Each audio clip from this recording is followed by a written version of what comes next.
The universe is usually loud, not with sound. Space is a vacuum. Silence is the rule out there. But it is loud with information. Stars scream in ultraviolet. Galaxies hum in radio waves. Even the coldest, deadest rocks in our solar system reflect the sun's light, shouting, I am here. We rely on that light. It's the only way we know anything exists in the dark. But in late 2024, something entered our solar system that didn't want to be found. We were waiting for it. The object was cataloged as 3I Atlas, a simple name for a simple visitor. The trajectory told us it came from another star, an interstellar traveler just like Oumuamua years before. We prepared our telescopes. We prepared our math. We expected a show. When a comet gets close to the sun, it wakes up. The ice boils. The dust flies. It grows a tail that can stretch for millions of miles, a beautiful glowing streak across the night sky. It's a predictable, violent, natural process. We watched 3I Atlas approach the frost line, that invisible boundary in space where the sun's heat becomes strong enough to melt ice. We waited for the glow. We waited for the tail. But the moment it crossed the line, it didn't brighten. It vanished. It didn't explode with gas. It didn't sparkle with ice. Instead, the data coming back to Earth showed something that shouldn't be possible. As it got closer to the star, the object got darker. It wasn't reflecting the sunlight, it was drinking it. For the first time, astronomers weren't looking at a light in the sky. They were looking at a shadow, a hole in the fabric of space, moving at 40,000 miles per hour. And shadows don't just happen. Shadows are cast by something solid, something rigid, something that is hiding. To understand why the fear set in, you have to understand what we expected.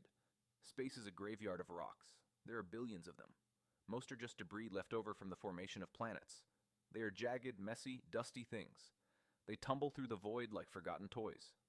When we first spotted 3I Atlas, deep in the distance, past the orbit of Jupiter, it was just a faint pixel, a speck of noise in the digital sensor of a telescope in Hawaii.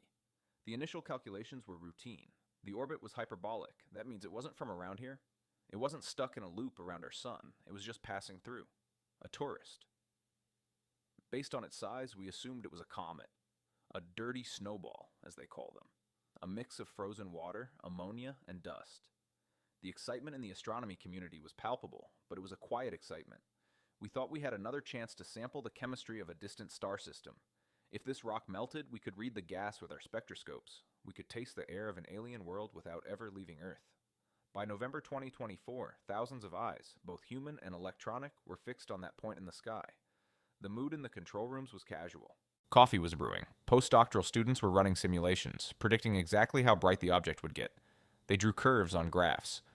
Here, they pointed. At this date, it crosses the orbit of Mars. The heat goes up. The brightness goes up. We get our show. It was basic physics. You heat ice, it turns to gas. The gas creates a cloud, called a coma. The coma reflects sunlight.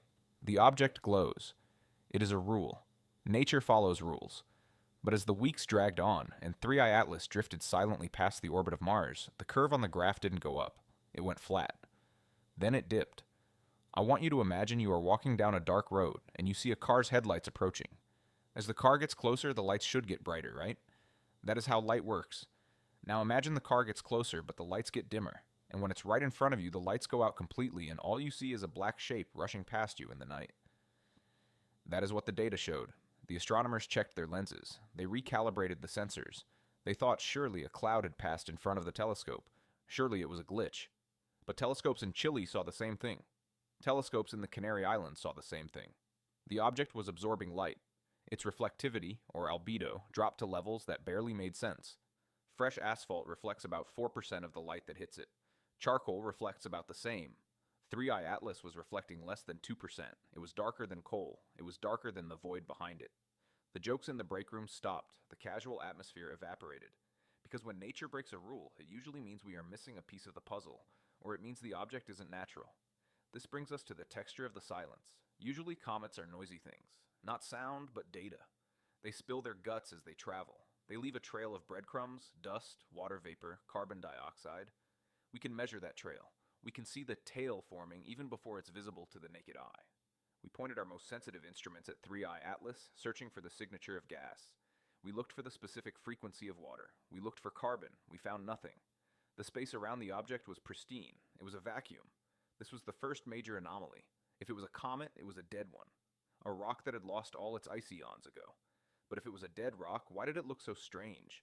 Dead asteroids are usually gray or reddish, battered by cosmic radiation for billions of years. They reflect a decent amount of sunlight. They look like rocks. This object looked like nothing. And then there was the movement. This is the part that kept the orbital dynamicists awake at night. Asteroids tumble. Imagine throwing a brick into the air. It spins, it flips, it rotates on multiple axes. It's chaotic. Gravity tugs at it, sunlight pushes on it unevenly. It's a messy, tumbling dance. We measure this tumbling by watching the light curve. As the object spins, the wide side faces us, then the narrow side. Bright, dim, it pulses. We tried to measure the light curve of 3i Atlas. We waited for the pulse. We waited for the tumble. But the light was steady. Too steady. It implies one of two things. 1. The object is a perfect sphere. A billiard ball in space. If it's a perfect sphere, it looks the same from every angle, so the light doesn't change as it spins.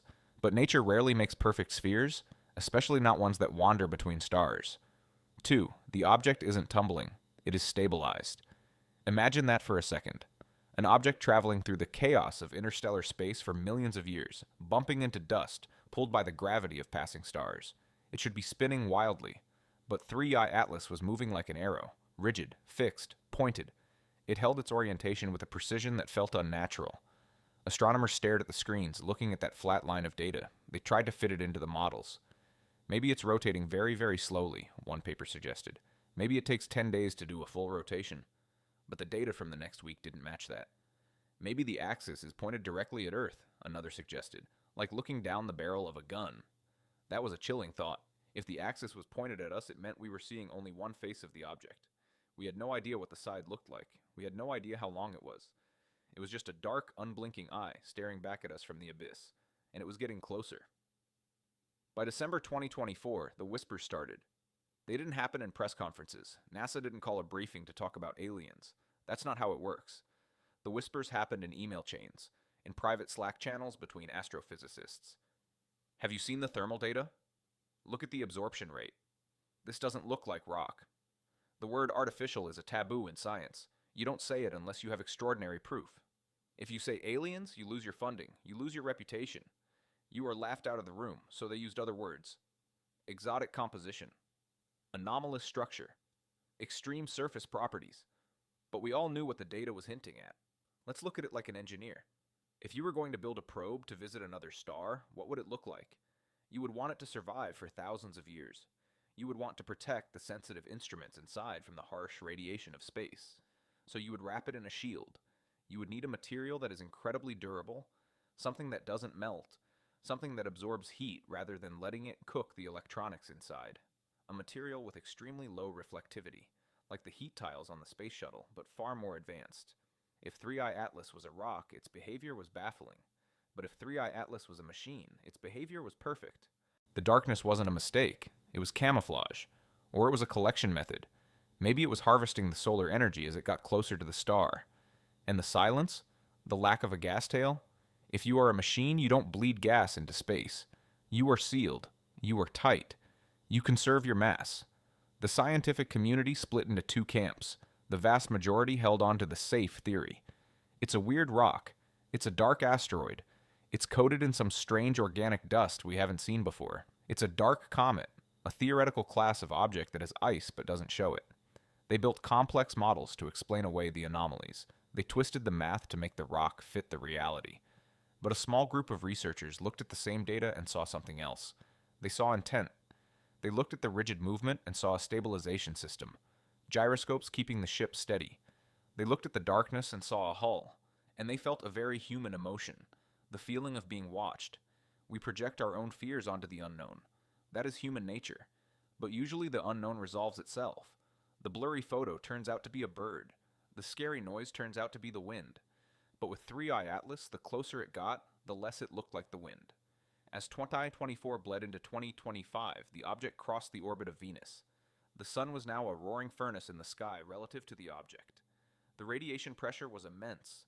Any normal comet would be screaming by now.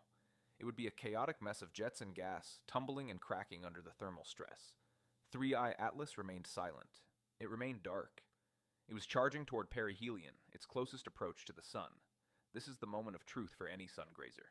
At perihelion, the gravity of the sun is so strong it can rip a comet apart. The heat is so intense it can vaporize metal. This was the test. If it was a loose pile of rubble, which is what most comets are, the sun would destroy it. It would crumble into a cloud of dust and the mystery would be over. We would have our answer. It was just a weak, weird rock. But if it survived, if it swung around the sun and came out the other side intact, then we would have to ask a different question. Not what is it, but who sent it. The world wasn't paying attention yet. The news was full of politics, the economy, the usual noise of Earth. Most people didn't know that a shadow was cutting through the inner solar system. But the telescopes knew. The dishes in the desert were tilted up, listening to the static. We were looking for a pattern, a beep, a signal, anything that sounded like math. But the object gave us nothing but silence. And sometimes silence is the loudest sound of all. Because silence implies control. It implies discipline. A rock doesn't know how to be quiet. A machine does. As January approached, the object began to accelerate. Gravity was pulling it in, speeding it up for the slingshot around the star. The scientists watched the monitors. The telemetry streamed in. Distance to sun, decreasing. Velocity, increasing. Temperature, rising. Reflectivity, 0. It was about to enter the glare. For a few days, as it passed behind the sun, we would be blind. Our telescopes can't look that close to the star without frying their sensors. We would lose it. We had 72 hours of blindness ahead of us. We thought we were just losing visuals. We thought we would just have to wait on the other side to see if it survived. We didn't know that those 72 hours were the only thing that mattered. We didn't know that while we were blinded by the light, 3i Atlas was about to do something impossible. It wasn't just falling. It wasn't just a shadow anymore. As it slipped into the blinding corona of the sun, leaving our view, we assumed it was asleep. We assumed it was dead matter obeying Newton's laws. We were wrong. It wasn't asleep. It was holding its breath. Heat is inescapable. That is one of the first things you learn in physics. If you stand next to a fire, you get warm. If you stand next to a star, you burn. There is no cheating this rule. Energy flows from hot things to cold things until everything balances out. By January 2025, 3 by Atlas was well inside the frost line. It was closer to the sun than Earth is. At that distance, the sunlight is intense. It is raw power. It strips electrons off atoms. It boils water instantly. A rock floating out there should be baking. Its surface temperature should be hundreds of degrees. It should be radiating heat like a paved road on a summer day. We didn't need to guess about this. We have the ultimate thermometer floating 1,000,000 miles away from Earth, the James Webb Space Telescope. Webb is our golden eye. It sees the universe in infrared. That means it doesn't just see light, it sees heat. It can see the warmth of a dying star or the glow of a planet forming in a dust cloud. To Webb, heat is light. So when the telescope scheduling committee approved the request to point Webb at 3i Atlas, the astronomers thought they knew exactly what they would see. They expected a bright, glowing dot in the infrared spectrum. A hot rock, soaking up the solar radiation, radiating it back out into space. They wanted to measure that heat to figure out what the object was made of. Stone holds heat differently than metal. Ice holds heat differently than dust. The command was sent. The giant gold mirrors swiveled, the sensors locked on. The data came back to the Space Telescope Science Institute in Baltimore. It streamed down from the sky, through the servers, and onto the screens of the team leading the observation. They looked at the image, then they checked the coordinates, then they checked the calibration stars. "We missed it," someone said. That was the only logical explanation. The image was dark. The spot where 3i Atlas was supposed to be was almost invisible against the background of space. They ran the check again. The tracking was perfect. The telescope was pointing exactly where the object was. "We didn't miss it," the lead investigator said quietly. "It's just cold." It wasn't just cool, it was freezing. According to the laws of thermodynamics, an object that close to the sun should have been scorching hot. But 3i Atlas was registering a temperature that belonged in the outer solar system, out by Pluto. It was as if the object was ignoring the sun. Imagine taking a block of ice, putting it inside a preheated oven, waiting an hour, and then pulling it out, only to find it is still frozen solid. It defies common sense, unless the object isn't just a rock, unless it is wearing a coat.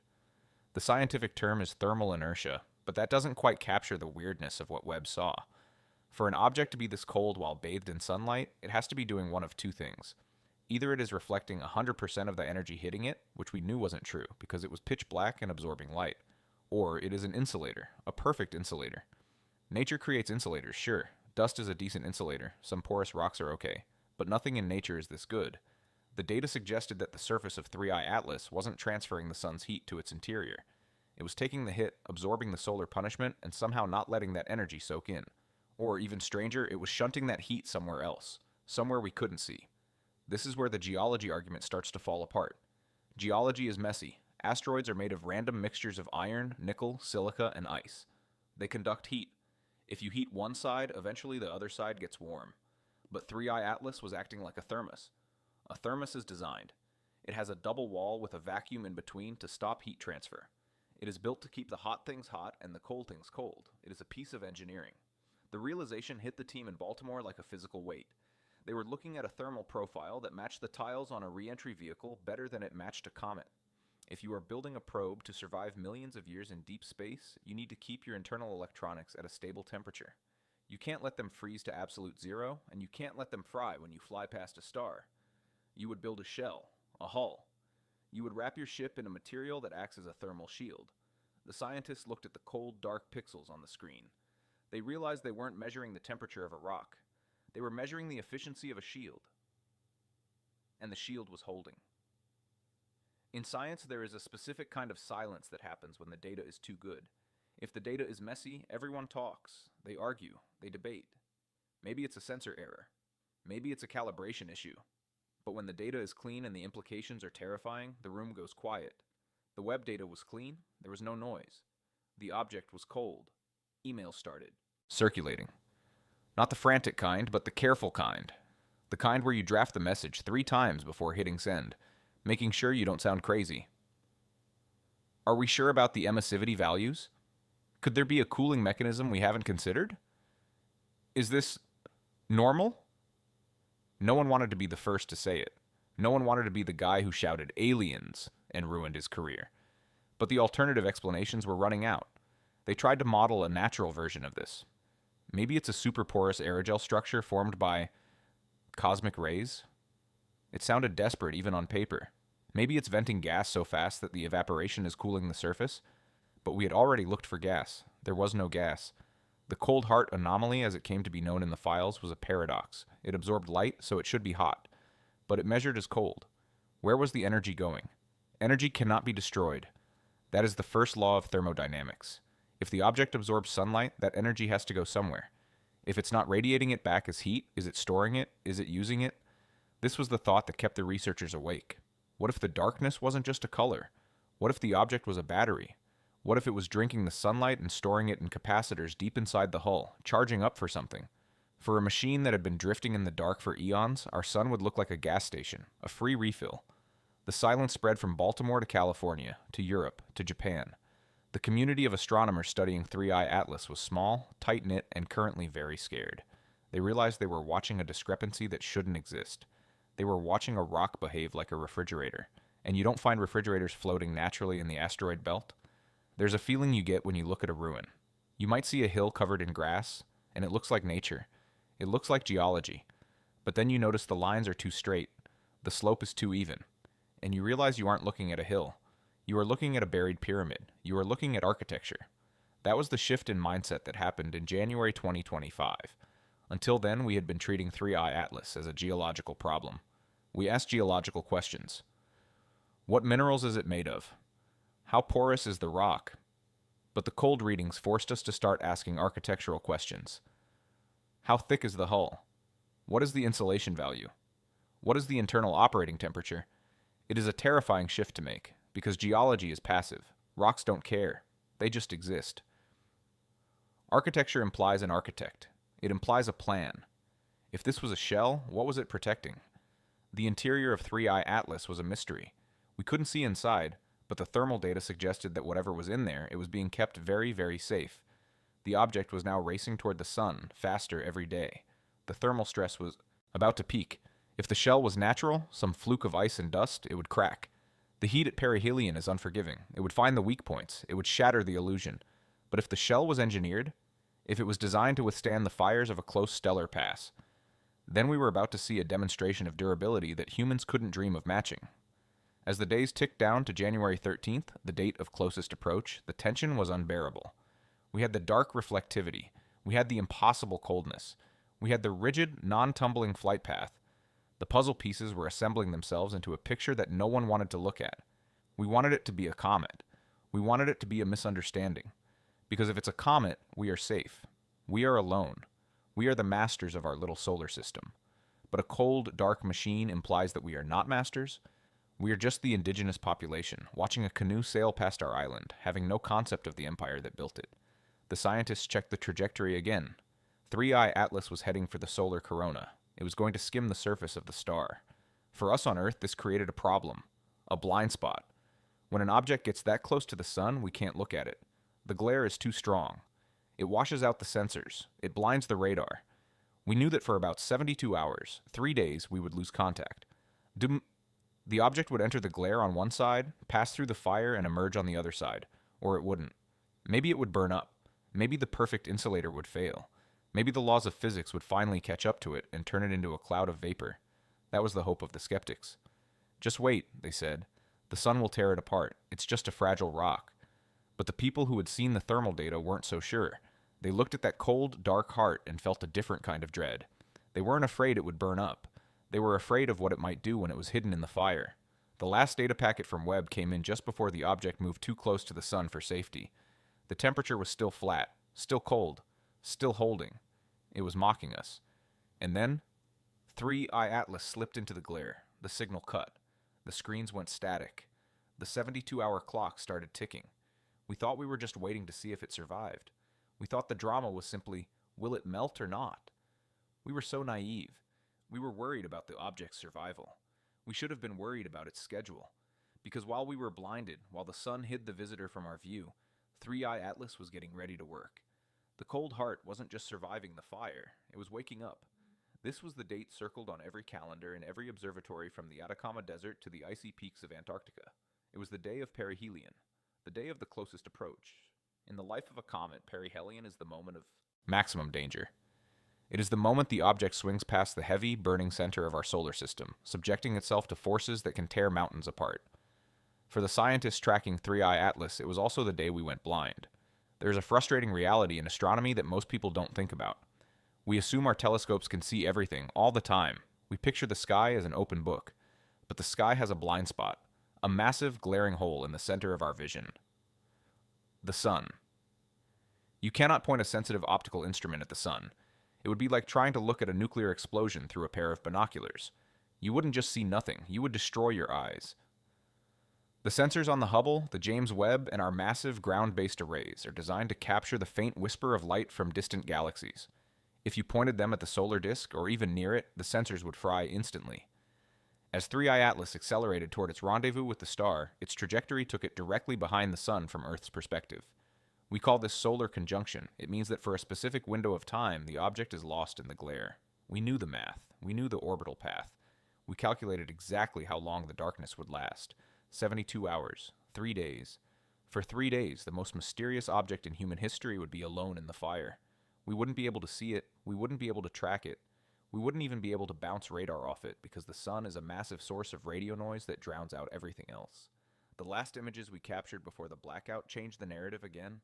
We saw a rigid, dark shape, and we saw a cold heart insulated from the heat. But right before 3i Atlas slipped into the blinding corona, something happened that made the geologists sigh in relief. The object started to tumble. It wasn't the smooth, controlled flight we had feared earlier. As gravity clawed at it, as the solar wind hammered against it, 3i Atlas began to wobble. The light curve, which had been so eerily flat, started to twitch. It looked like a top that was losing its momentum, beginning that desperate, chaotic shudder before it falls over. To the mainstream scientific community, this was the I told you so moment. They pointed to the screens and said, "See, it's losing stability. The tidal forces are grabbing it. It's just a rock, and it's about to break." It made sense. When an elongated object gets close to a massive gravity well, like the sun, the gravity pulls harder on the front of the object than the back. This difference in pull is called tidal force. If the object is just a loose pile of rubble held together by weak gravity, which is what most comets are, those tidal forces will rip it apart. It's called the Roche limit. If you cross that line, you die. 3i Atlas was crossing the line. The wobble suggested it was already feeling the strain. It was struggling. The chaotic rotation looked like the death throes of a dying comet. We watched the data until the very last second, until the glare became too strong and the safety protocols on the telescopes kicked in, shutting down the sensors to protect them. The feed went dead. The object was gone. For the next 72 hours, the world kept turning, but the astronomy labs were frozen in a state of suspended animation. There was nothing to do but wait. Models were run and rerun. Supercomputers simulated the encounter. They took a digital rock the size of 3i Atlas, gave it the density of ice and stone, and threw it past the sun at the same speed. In 90% of the simulations, the digital rock didn't make it, the gravity stretched it, cracked it, and turned it into a stream of gravel. In the other 10%, it survived, but emerged as a fragmented mess, a cloud of debris spinning wildly into the dark. The betting pool started. Scientists are human, after all. They cope with stress through cynicism. Most bets were on disintegration. They expected a cloud of dust to emerge from behind the sun. A few optimists bet on survival, predicting a battered, spinning rock. No one bet on what actually happened. No one could have imagined it. Those 3 days felt like a month. The sun looked different to us during that time. It wasn't just the source of light and heat, it was a curtain hiding a secret. We knew that behind that blinding wall of plasma, a drama was playing out. Was the ice sublimating explosively? Was the hull cracking? Was the perfect insulator failing under the millions of degrees of the solar corona? We had no way of knowing. We were like people standing outside a locked room while a bomb squad worked inside, waiting for a boom or an all clear. The silence was absolute. No signals, no radar pings, just the roaring static of the sun.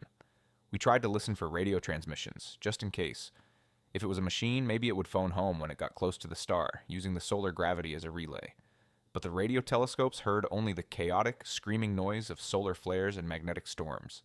If 3i Atlas was speaking, it was whispering in a hurricane. On January 16th, the geometry of the solar system shifted enough. The timeline dictated that 3i Atlas, or what was left of it, should be emerging from the other side of the glare. The telescopes in the southern hemisphere were the first to get the angle. The commands were uploaded, the sensors were unshielded. The giant glass eyes peered back into the twilight zone at the edge of the sun's brilliance. We were looking for a cloud. That's what you expect after a close pass. You expect a coma, a fuzzy, expanding halo of gas and dust. We expected to see the debris field of a destroyed visitor, a tragic smear of light that marked the end of the mystery. The first raw images downloaded. The noise was cleared. The background stars were subtracted. And there, right where the math said it should be, was a single pixel. One pixel. Not a smear, not a cloud, not a fuzzy halo of destruction. A sharp, distinct, solid dot. A gasp went through the community. It survived. Against the odds, against the tidal forces, against the heat that should have boiled it to nothing, the object was intact. It was solid. The density must have been incredible. To hold together under that kind of stress, it couldn't be a loose pile of rubble. It had to be a monolith. A single, solid block of material with structural integrity that rivaled steel. But that wasn't the shock. Survival was surprising, but it was physically possible if the rock was iron or some exotic metal. The shock came when we analyzed the light curve. Remember the wobble? Remember the chaotic tumbling we saw just before it went behind the sun? The death throes that convinced everyone it was a natural object losing control? We started measuring the brightness of the emerging dot, looking for that rhythmic pulse of a tumbling rock. We waited for the flicker. Bright, dim, bright, dim. We waited for the wobble. The line on the graph was flat, dead flat. The tumble was gone. I need you to understand how impossible that is. In space, momentum is conserved. If you spin a top in a vacuum, it spins forever unless something stops it. Friction doesn't exist in space to slow it down. Gravity can change a spin, but it usually makes it worse, not better. Gravity pulls on the heavy side, introducing more chaos, more wobble. It takes millions of years for tidal forces to naturally stop a spin. 3i Atlas stopped its spin in 3 days. It went into the darkness tumbling like a broken toy. It came out of the darkness flying like an arrow. There is no natural mechanism in the known universe that can arrest the rotation of a multi-million-ton object that quickly without shattering it. To stop a tumble, you need to apply force. You need to push back against the spin. You need thrusters, or gyroscopes, or reaction wheels. You need a pilot or a computer. The implications hit the astronomy team like a physical blow. The survival was impressive, but the stabilization was terrifying. Because stabilization is an action, it is a verb, it implies choice. It suggests that the tumbling wasn't a death throw at all. Maybe it was a calibration. Maybe the object was sensing its environment, checking its sensors, preparing for the maneuver. And the timing? That was the part that felt personal. It didn't stabilize when we were watching. It didn't fix its rotation when it was out by Mars, or when it was crossing the orbit of Venus. It waited. It waited until it was behind the curtain. It waited until the exact moment when the glare of the star blinded every sensor on Earth. It used the sun as a shield, not just for gravity, but for privacy. We realized then that we weren't just dealing with a machine. We were dealing with a machine that knew we were watching, or at the very least a machine that was programmed to perform its most sensitive operations when the local star provided cover. The skepticism in the scientific community didn't vanish, but it changed. It became quieter, more desperate. The people who had bet on disintegration were silent. They looked at the flat light curve and tried to invent new physics to explain it. Maybe the outgassing happened in a perfect spiral that countered the spin? Maybe the magnetic field of the sun interacted with the iron core? They were grasping at straws. They were trying to keep the universe predictable. But the universe had shifted. We watched 3I Atlas speed away from the sun, accelerating on its hyperbolic path. It was no longer wobbling, it was steady. It was locked on a new heading. It looked less like a rock and more like a statue, a dark, cold monument moving through the void with absolute purpose. We thought the drama of the blind spot was over. We thought the emergence was the climax. We were wrong. Because as we analyzed the new trajectory, as we looked at where this stabilized, perfectly aimed arrow was pointing, we realized something else. The stabilization wasn't just about survival. It wasn't just about stopping the spin. It was about aiming. The object wasn't just flying away. It was lining itself up. It had stopped tumbling so it could point its belly at something specific. And as November 2025 approached, and the object neared the orbit of Mars, we would finally see what it was aiming at. The darkness behind the sun had hidden the repair, but the darkness of deep space was about to reveal the weapon, or the tool. We survived the 72 hours of blindness. But as 3I Atlas drifted outward, perfectly still, perfectly cold, perfectly silent, we began to wonder if we would survive what came next. The rock had fixed itself. Now it was ready to open. We call it the reacquisition. It's a technical term, dry and boring, used by engineers to describe the moment a telescope finds a target again after losing it. It happens all the time. Satellites pass behind the Earth. Probes go behind the moon. We lose the signal, we wait, and then we reacquire. It is routine. It is just math. But on January 16, 2025, the reacquisition of 3I Atlas was anything but routine. It felt like waiting for a ghost to walk back into a room. For 72 hours, the object had been hidden behind the fire of the sun. We knew the exact second it was supposed to emerge. We knew the coordinates down to the decimal point. The great telescopes of the southern hemisphere, in Chile and Australia, were already slewing into position, their motors humming in the cold night air, fighting against the twilight glare of the sunset to catch the first glimpse of the visitor. The mood in the control rooms was brittle. People were exhausted. They had spent 3 days simulating the death of the object, debating whether it had vaporized or shattered. The skeptics had their press releases ready, drafted to explain how the sun's tidal forces had destroyed the comet. They were ready to close the book on 3I Atlas. Then the first data packet arrived. It wasn't a cloud of dust. It wasn't a smear of debris. It was a single, sharp, defiant point of light. Target acquired, someone whispered. It was alive. It had survived the fire. A wave of relief washed through the room, followed instantly by a wave of confusion. Because as the data accumulated, as the brightness measurements started to populate the graph on the main screen, something was wrong.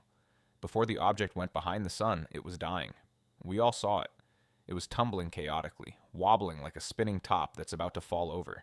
Its light curve was a jagged mess of peaks and valleys, bright, dim, flashing every few hours as it spun wildly in the dark. That tumble was the natural result of a long, hard journey.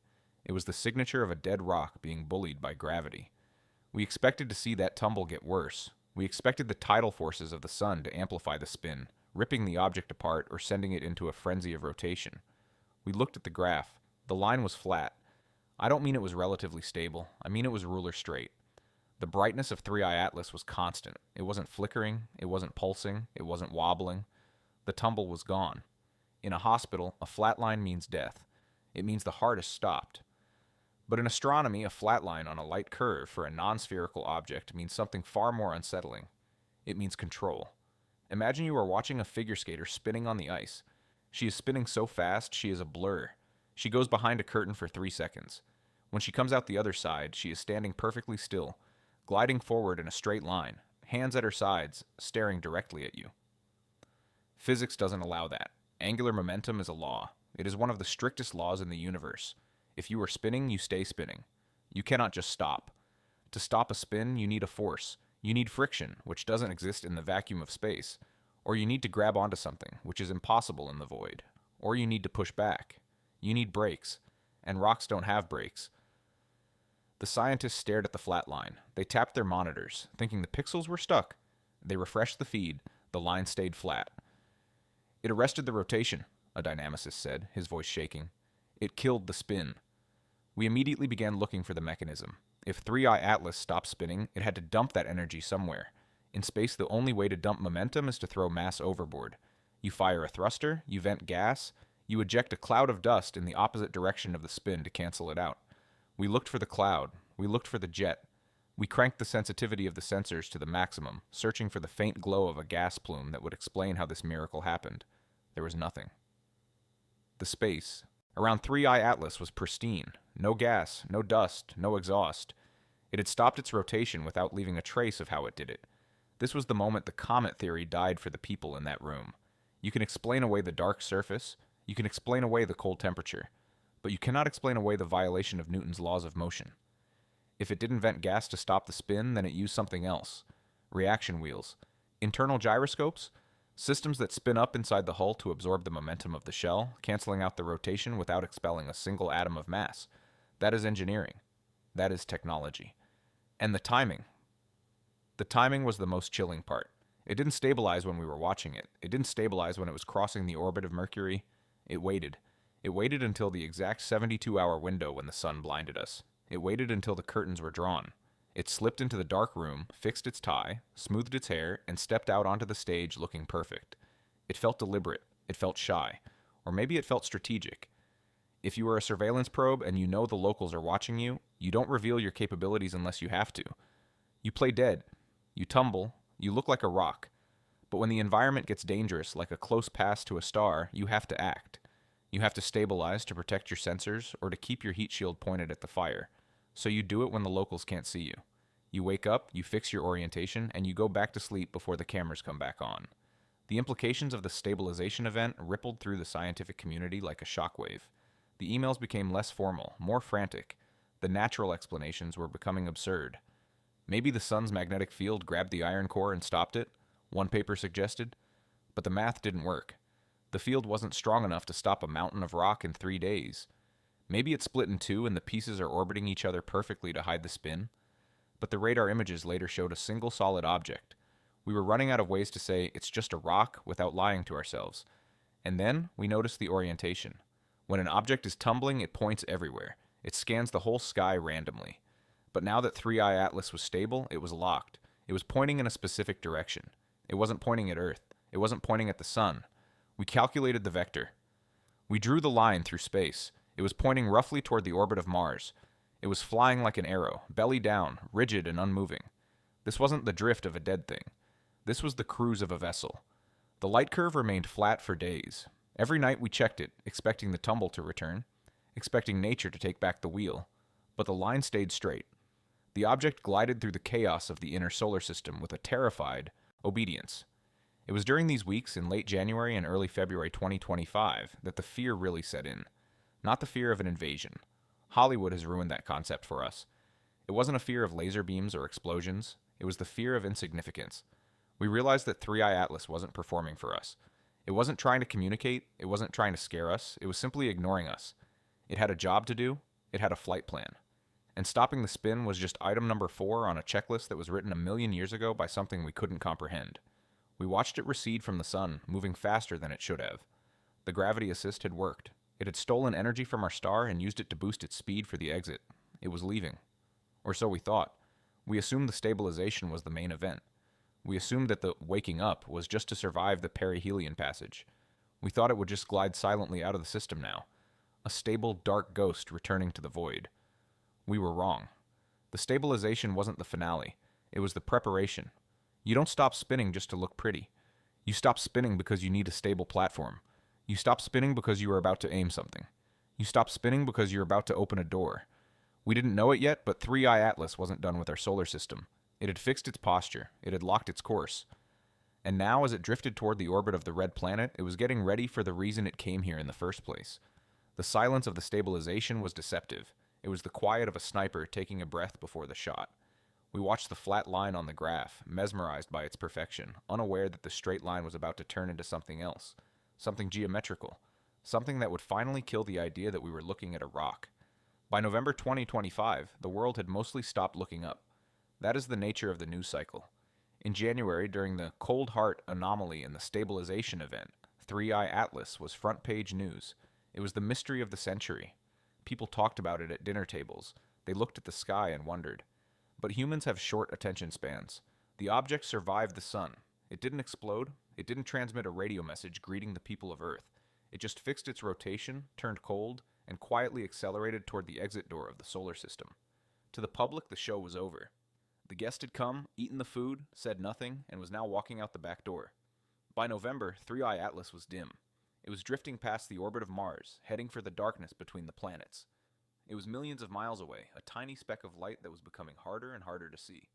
The big professional observatories, Keck, Subaru, the VLT, had moved on. They have waiting lists for telescope time that are years long. They couldn't justify staring at a fading rock that wasn't doing anything new. They turned their giant eyes back to distant galaxies and black holes. NASA stopped the daily briefings. The conspiracy theories on the internet quieted down. The scientists went back to writing papers about anomalous cometary behavior that nobody outside of academia would ever read. But there is a specific kind of person who never stops looking. They don't do it for money, they don't do it for tenure. They do it because they are obsessed with the sky. Amateur astrophotographers. Don't let the word amateur fool you. In 2025, the gear these people have in their backyards is better than what professional observatories had in the 1990s. They have obsessively calibrated mounts, cryogenically cooled cameras, and narrow band filters. They have patience that professionals can't afford.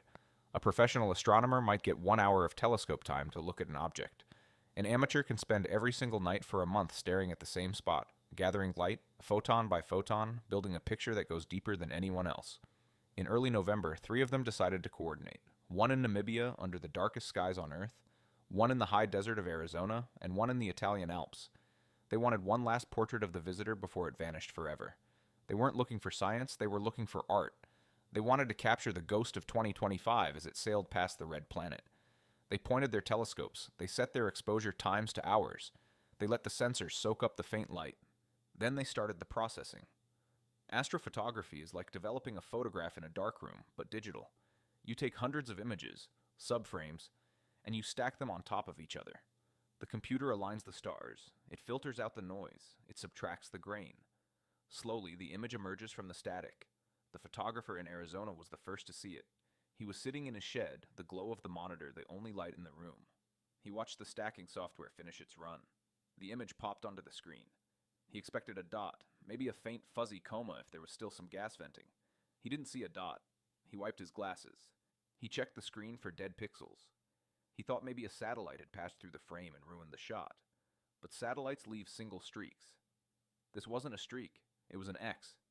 2 perfectly straight, razor-sharp lines of light extending from the body of Three-Eye Atlas. They shot out in opposite directions, symmetrical, rigid, and terrifyingly geometric. He emailed the file to the guy in Namibia. "Did you get this?" The reply came back 10 minutes later. "I have it too." Then the Italian joined in. "I thought it was a glitch. It's real." They overlaid their images. The lines matched perfectly. They weren't looking at a smudge. They weren't looking at a cloud. They were looking at a structure that stretched for 10,000 miles into the blackness. Nature loves curves. Nature loves spirals. Nature loves chaos. Nature does not make X's. Mini 5 vir 10 Foktero. The collision hypothesis. The image hit the internet before it hit the scientific journals. That's the modern world. Within hours, the Atlas X was trending. The picture was haunting. Against the backdrop of stars with the faint red glow of Mars in the distance, Three-Eye Atlas looked like a crosshair. The scientific community woke up fast. The professionals scrambled to reacquire the object. They felt embarrassed. They had stopped watching, and the moment they looked away, the object had done something spectacular. When the new data came in from the big telescopes, it confirmed the amateurs' work. The X was real. It was a dust release event. That was the neutral term. Something had come off the main body of the object. The mainstream scientists immediately circled the wagons. They needed a natural explanation, and they needed it fast. The machine hypothesis had been gaining too much traction after the stabilization event. They needed to kill the idea of aliens before it took root again. So they proposed the collision theory. It went like this. Space is full of dust and small rocks. Three-Eye Atlas is moving very fast. As it crossed the orbit of Mars, it must have smashed into a small meteoroid, maybe something the size of a grapefruit. When a high-speed impact happens in space, it creates a cone of debris. The stuff flies out in a spray. If you look at a cone from the side, it looks like a triangle. But if you look at a cone from a specific angle, edge on, the edges of the cone look brighter than the middle. It can create an optical illusion that looks like two crossing lines, an X. It was a plausible theory. It had happened before. We had seen asteroids get hit and produce weird dust patterns. It's just a crash, the pundit said on the news. A random traffic accident in space. The debris will dissipate in a few days. It was comforting. It meant the object was just a dumb rock that got hit by another dumb rock. It was random. It was safe. But there were problems. The astrophotographers and the few dissenting scientists who were looking closely at the data noticed things that the collision theory ignored. First, the symmetry. A collision is messy. It depends on the angle of impact. Usually the debris flies out in one direction, downrange. It's a splash. But this X was perfectly centered. The lines extended exactly the same distance on both sides of the nucleus. The angles were identical. To get that kind of symmetry from a crash, you would need to hit the object exactly dead center, with mathematical precision, at an angle that distributed the energy perfectly evenly. Second, the sharpness. Debris from a collision spreads out. It starts as a tight cloud and then diffuses. It gets fuzzy. These lines weren't fuzzy. They were tight. They looked like beams. They maintained their coherence over thousands of miles. This suggested that the particles were all moving at exactly the same speed, in exactly the same direction. Explosions create a range of speeds. Some dust is fast, some is slow. That creates a smear. These lines were not smeared. And third, the duration. The mainstream scientists said the debris would dissipate in a few days. They said the solar wind would blow the dust away. We watched for a week. We watched for 2 weeks. The X didn't fade. It grew. The lines got longer, but they stayed sharp. It meant the source wasn't a one-time splash. It meant the source was continuing to emit, or the particles were so heavy and uniform that they ignored the solar wind. The collision theory began to crumble under the weight of the geometry. You can't get a perfect X from a messy car crash. You get a perfect X from a blueprint. If it wasn't a crash, what was it? Let's go back to the idea of a machine. Let's go back to the stabilization event. The object had stopped its tumble. It had oriented itself. It was flying belly down, stable and calm. Why do you stabilize a ship? You do it because you need a steady platform to launch something. If you try to eject a probe from a spinning object, you have to do insane math to calculate the trajectory. You release it and the spin throws it off course. It's chaotic. But if you stop the spin, if you glide, then you can simply open the bay doors and push. The X wasn't a debris cone, it was a deployment. The physics of the X suggests a spring-loaded or gas-assisted release of two distinct masses. Imagine 3i Atlas is the mothership. It reaches the designated coordinate, near the orbit of Mars. A hatch opens on the left, a hatch opens on the right. Two smaller objects are ejected simultaneously with equal force. Why two? Newton's third law. Every action has an equal and opposite reaction. If you shoot a heavy probe out the left side, your main ship gets pushed to the right. It pushes you off course. It ruins your trajectory. But if you shoot two probes of equal mass in exact opposite directions at the exact same time, the forces cancel out. The mothership stays perfectly steady. The probes fly out in a straight line, creating the arms of the X. The dust we saw, the visible lines, was likely the packing peanuts. The protective casing, or the gas puff used to launch the objects. The lines were the smoke trails of the exit. This explanation fit the data perfectly. It explained the symmetry, equal mass, equal force. It explained the sharpness, controlled velocity. It explained the timing, post-stabilization. And it explained the location. Mars. Why drop something at Mars? If you are an interstellar traveler surveying the solar system, Earth is the noisy neighbor. We are bright in radio waves. We have oxygen in our atmosphere. We are obviously inhabited. But Mars? Mars is the quiet backyard. It's close to Earth, but it's dead. It's the perfect place to hide a listening. Post. If you want to watch the humans without them knowing, you don't park in Earth orbit where they have thousands of satellites and radars. You park at Mars. You drop a relay station in the asteroid belt. You leave a sensor package in the dark. The implications of the deployment theory were not just scientific, they were military. They were existential. It meant that 3i Atlas wasn't just passing through. It meant it was seeding the system. It was leaving crumbs. The X formation was the visual evidence of a mass separation event. The mothership was getting lighter. It was dropping its payload.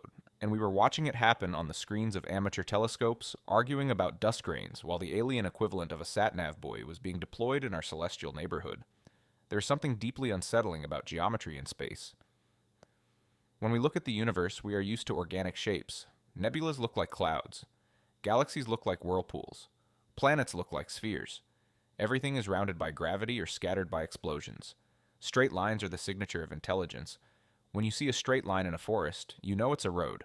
You know a human built it. Trees don't grow in straight lines. When you see a straight line in space, you should feel the same shock. The X of November 2025 was the geometric echo of the intelligence that built 3i Atlas. It was a temporary scar on the sky that screamed, "I did this on purpose." Mainstream science tried to soften the blow. They called it anomalous outgassing. They said, well, maybe the vents are just perfectly aligned. But vents erode, vents widen, vents sputter. These lines were consistent. As the weeks passed, the dust began to spread, losing its sharpness. The X faded, the evidence dissolved into the background of the solar system. But the astrophotographers had the files. The images were saved on hard drives in Arizona, Namibia, and Italy. They were the proof that for a brief window, the mask had slipped. We realized that the silence of the object was a choice. It wasn't talking to us on the radio because it didn't need to. It was communicating through action. The stabilization was a message, I am in control. The X was a message, I am working. And we were the primitive tribesmen on the beach, watching the tall ships drop anchor, arguing over whether the splash was caused by a big fish or a sea monster, completely missing the fact that a boat had just been lowered into the water. The geometric echo lingered in our minds even after it faded from the sky. It changed how we looked at the darkness. Before November, the empty space between Mars and Jupiter was just that. Empty space. A vacuum. Now every time we looked at that patch of sky, we wondered, what is floating there? The dust lines are gone, but the objects that created them, the probes, the sensors, the seeds, are they still there? Are they drifting dark and cold, listening to our radio broadcasts? Are they watching our wars? Are they sampling the solar wind? Or are they waiting? The geometry proved that the chaos was manufactured. It proved that the mission of 3i Atlas wasn't just a flyby. A flyby is a tourist visit. You take pictures and you leave. A deployment is an installation. 3i Atlas wasn't a tourist. It was an engineer, and it had just finished its installation. The horror of the X wasn't that we saw it. The horror was realizing what we missed. If the astrophotographers hadn't been looking that specific week, if they had decided to image the Andromeda Galaxy instead, we would have missed it entirely. The X faded fast. It was a transient event. How many other events did we miss? Did it deploy something near Venus? Did it drop a package near Earth when it was blinded by the sun? We assumed 3i Atlas was one object, a singular visitor. But the X suggested it was a carrier, a bus. And a bus doesn't just make one stop. As November ended, the object continued its journey outward. It was getting dimmer every day. The amateur telescopes could no longer resolve the X. The professionals had stopped looking. The event was over. But the feeling remained. The feeling of being left behind. There's a specific loneliness that comes from realizing you were visited, judged, and ignored. If 3i Atlas had attacked us, it would have been terrible, but it would have meant we mattered. We were a threat worth eliminating. If it had contacted us, it would have been glorious. We were a civilization worth knowing. But to be used as a gravity assist, to be used as a backdrop for a deployment, and then to be abandoned without a word, it made us feel small. It made us feel like the ants in the crack of a sidewalk, totally unaware that the giant walking over us isn't a god, but just a construction worker laying a cable. The geometric echo was the final piece of evidence that broke the natural hypothesis. You can fight the light curve, you can fight the temperature data, but you cannot fight the geometry. Two straight lines, 90 degrees, perfect symmetry. That is not a rock, that is a signature. And as the object drifted past the orbit of Mars, heading for the cold dark of the outer system, we realized that while the visitor was leaving, the visit wasn't over, because it left something behind.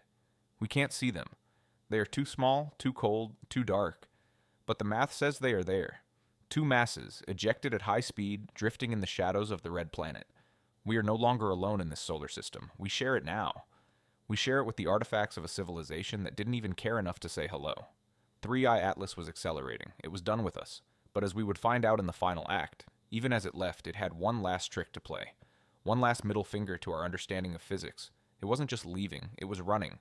And the question that haunted us as November turned wasn't, where is it going? The question was, what is it? Running from? Or perhaps, who is it reporting to? The X faded into the dark. But the unease? The unease was just beginning. Let's take a breath and look at the solar system now, in late 2025. Before this year, we thought we knew the map. Mercury, Venus, Earth, Mars, the asteroid belt, Jupiter, Saturn. We knew where the mass was, we knew the orbits. It was a clockwork mechanism, predictable and safe. But 3i Atlas broke the clock. It showed us that things can be dark enough to hide in plain sight. It showed us that things can be cold enough to ignore the sun. It showed us that things can stabilize themselves when we aren't looking. It showed us that things can glide And now it showed us that things can multiply. The solar system feels different now. It feels crowded. We look at the empty space between the planets and we wonder if it's truly empty. If 3i Atlas could deploy probes near Mars, could another visitor have deployed probes near Earth 1,000 years ago? Are we surrounded by the geometric echoes of past visitors, hidden in the dark, watching us evolve? The X formation forced us to confront the possibility of unseen architecture.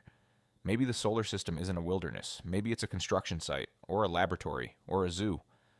The scientists tried to go back to normal. They tried to write papers about dust dynamics and rotational fragmentation. They tried to put the genie back in the bottle, but you can't unsee the X. Once you see the geometry, you see it everywhere. You look at the rings of Saturn and wonder if they are natural. You look at the monolith on Phobos and wonder who cut it. The skepticism of the establishment was no longer a shield, it was a blindfold. They refused to accept the deployment theory because accepting it meant admitting that we are vulnerable. If they can drop a probe, they can drop a bomb. If they can stabilize a ship, they can aim a weapon. If they can ignore the sun, they can ignore us. The geometric echo was a wake-up call that we hit the snooze button on. We saw the lines, we gasped, and then we let them fade. We didn't scramble a mission to intercept the debris. We didn't launch a hunter-killer satellite to find the probes. We just took pictures. We treated the most significant event in human history like an Instagram post. We liked it, we shared it, and we scrolled past. But 3i Atlas didn't care about our reaction. It wasn't doing it for the likes. It was doing it for the mission. As the object faded from the view of even the amateur telescopes, sinking into the deep freeze of the outer system, it left us with a lingering sense of paranoia. The X marked the spot where the reality of our universe changed. We used to look at the stars and dream of going there. Now we look at the darkness between the stars and wonder what has already come here. The visitor is almost gone. The door is closing. But the room has changed. There is something in the corner now. Something small. Something watching. And it was put there by a shadow that knew exactly how to use the light to hide its work. The geometry has faded. The echo remains. And now we turn our eyes to the final act. The departure. The speed. The last impossibility. Because 3i Atlas isn't just drifting away. It's accelerating. It's in a hurry. And you only run if you have somewhere to be. Gravity is the most honest force in the universe. It doesn't lie. It doesn't bargain. It doesn't make mistakes. If you know the mass of the sun and the speed of an object, you can predict exactly where that object will be in 10 years, 10 centuries, or 10 million years. It is a perfect clockwork. When 3i Atlas began its journey out of the solar system in late November 2025, we knew exactly how fast it should be going. We had the tracking data from its arrival. We had the speed boost calculation from the Perihelion slingshot. The math was done. The trajectory was set. It should have been a smooth, predictable deceleration as the sun's gravity tried to claw it back, slowing it down just a fraction with every passing mile. But the numbers weren't adding up. The astronomers at the Jet Propulsion Laboratory were the first to notice the drift. The object wasn't where it was supposed to be. It was ahead of schedule. At first, it was a small error. A few hundred miles, then a few thousand, then tens of thousands. The object wasn't slowing down as much as the gravity model predicted. It was fighting back. We call this non-gravitational acceleration. Comets do it all the time. When a comet heats up, gas shoots out of vents on its surface. That gas acts like a tiny rocket thruster, giving the rock a little push. It's natural. It's messy. And crucially, it requires a lot of gas. To explain the speed 3i Atlas was gaining, it would need to be venting a massive river of water vapor or carbon dioxide. We're talking about tons of material every second. A jet like that would be bright. It would reflect sunlight. It would create a coma visible to even small telescopes. We looked. We stared into the darkness until our eyes burned. There was no coma. There was no gas. The space around the object was dead vacuum. So we were left with the impossible again. An object that is dark. Act 1. Cold. Act 2. Stabilized. Act 4. Capable of deployment. Act 5.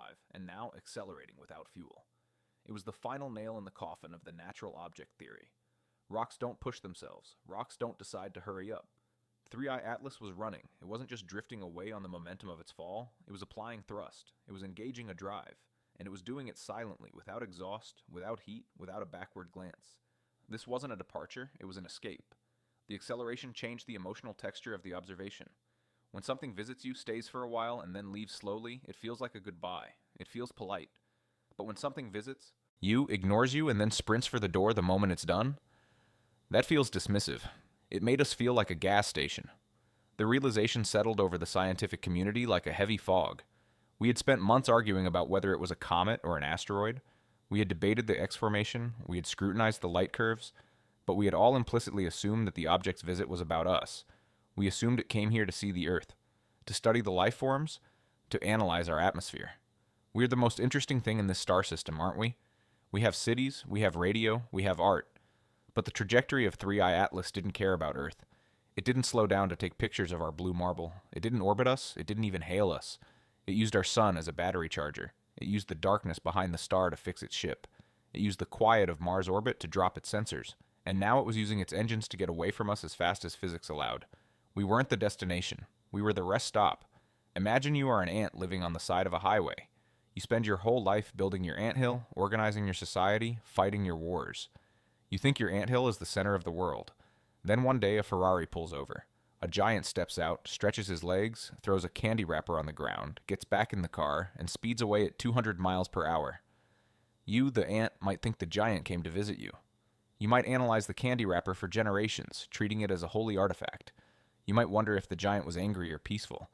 But the truth is, the giant didn't even know you were there. And if he did, he didn't care. That is what the acceleration of 3i Atlas taught us in 2025. It taught us the scale of our own insignificance. The object was moving so fast now that tracking it became difficult. The error bars in the telescope data grew wider. It was fading into the deep magnitude range, becoming just another faint pixel in the crowded star field of the Milky Way. But even as it faded, it held that perfect, rigid stability. The stabilization event from Act 4 held true. It wasn't tumbling, it was locked on a heading.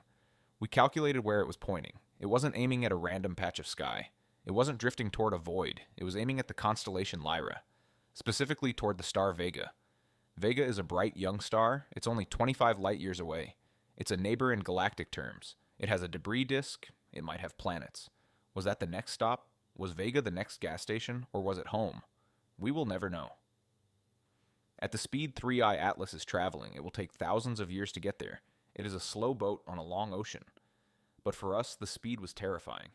It was a reminder of the energy involved.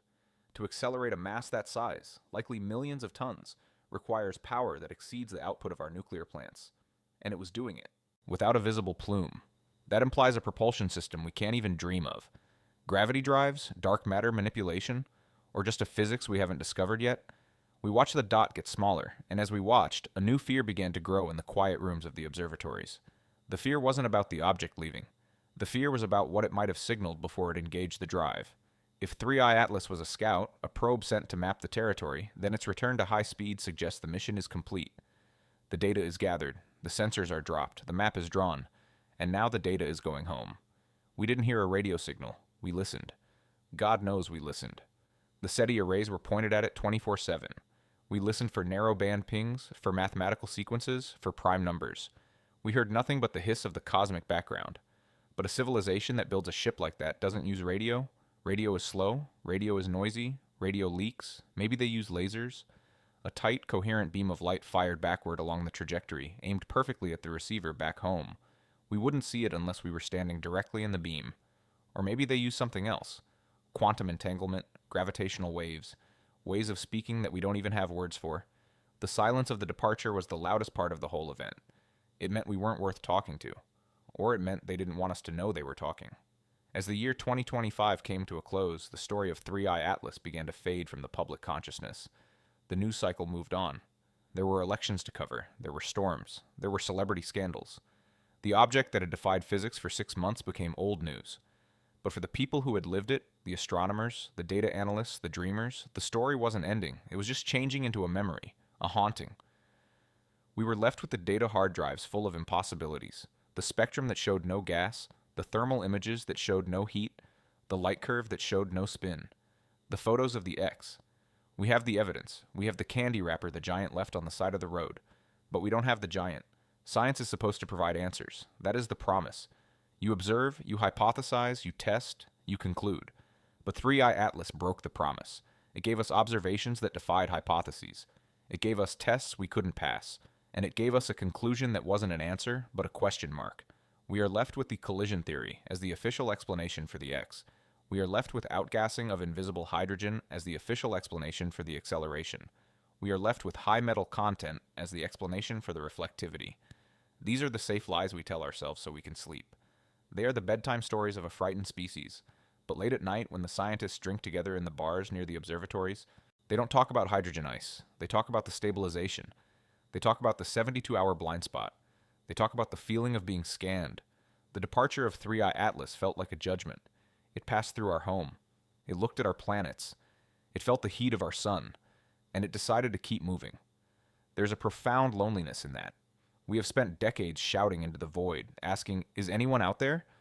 We sent the Voyager probes with gold records, begging the universe to notice us. We broadcast episodes of I Love Lucy into the deep. We wave our hands and say, look at us, we are here, we are special. And the universe finally answered.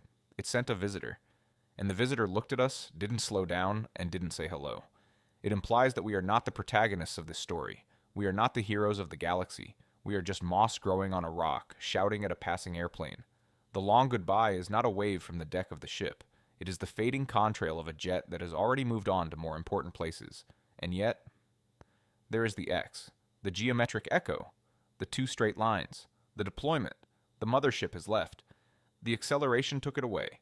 It is now too far to chase, too fast to catch. But the payload remains. Somewhere in the darkness between Mars and Jupiter, drifting in a stable orbit, are the things it dropped. We can't see them. They are likely small. Size of a car, maybe the size of a phone. They are cold. They are dark. They are designed to be invisible. But they are there. And that is the thought that lingers as the script closes. The visitor didn't just leave. It left eyes. It left listening posts. Maybe the reason it didn't slow down to study us is because it didn't need to. It dropped off the researchers and kept going. Maybe the study is just beginning. In the years to come, we will launch missions. We will build new telescopes. We will scour the asteroid belt with radar, looking for the needle in the haystack, looking for the artifacts. But space is big, and we are blind. Until we find them, we have to live with the knowledge that the solar system is no longer just ours. It is shared. The sky looks different now. It looks deeper. It looks quieter. When you look up at the stars tonight, remember the shadow that passed across them. Remember the cold heart that ignored the fire. Remember the stabilization in the dark. Remember that we were visited. And remember that while the visitor is gone, the visit isn't over. 3i Atlas is speeding into the void, a dark arrow pointing at Vega, carrying the secrets of its makers. It will travel for eons, silent and stable, a testament to a technology we can't comprehend. It is the long goodbye. But down here, on Earth, the silence it left behind is deafening. We are awake now. The dream of being alone is over. The dream of being special is over. We are just one system in a forest of billions, and we have just seen the wolf pass through them. Clearing. It didn't eat us. This time. But it knows where we live, and as the data fades and the screens go dark and the year 2025 comes to an end, we are left with the final haunting realization. The scary part wasn't that it came. The scary part is that it didn't stay. Because if it didn't stay, what is it rushing toward that is so much more important than us? And when will it come back?